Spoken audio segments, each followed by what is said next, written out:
Afrique Inter, Patrice Lumumba. Dans les années 1950, Patrice Emery Lumumba, simple employé de bureau et passionné d'écriture, travaillait encore dans un modeste bar de Léopoldville pour nourrir sa famille. C'est là, entre les tables en bois et les verres de bière, qu'il rencontra un jeune militaire ambitieux, désiré Mobutu. Les deux hommes se lièrent.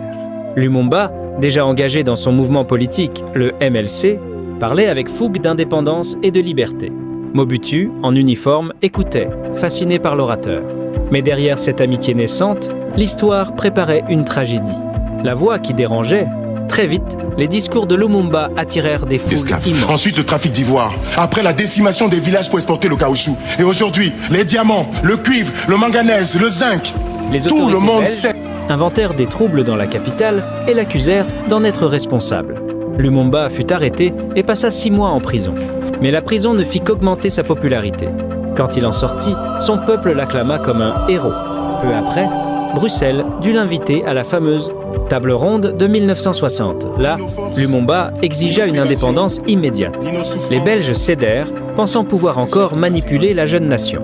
30 juin 1960, l'indépendance. Le jour de l'indépendance, devant le roi Baudouin et les diplomates européens, Lumumba prononça son discours de feu dénonçant l'humiliation coloniale. Le monde entier fut frappé par son courage. Mais ce discours marqua aussi sa condamnation. Dès lors, Bruxelles, Washington et certaines élites congolaises décidèrent qu'il devait disparaître. Le piège de Mobutu. Mobutu, devenu colonel grâce à la faveur de Lumumba, mais se retrouva contre son ami. Le 14 septembre 1960, il organisa son coup d'État militaire, réduisant au silence Lumumba, Kasavubu et le Parlement.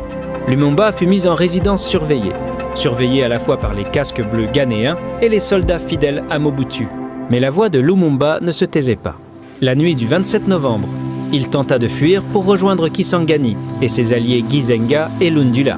Sur la route, près de la rivière Sankuru, il fut capturé par les hommes de Mobutu. Le sacrifice. Le 17 janvier 1961, Patrice Emery Lumumba fut transféré au Katanga, remis à ses ennemis Moïse Tshombe et Godefroy Munongo.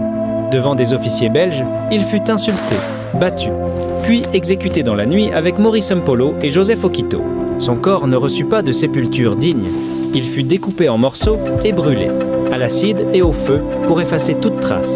Pendant ce temps, certains colons belges fêtèrent sa mort en buvant du champagne, l'écho d'un martyr.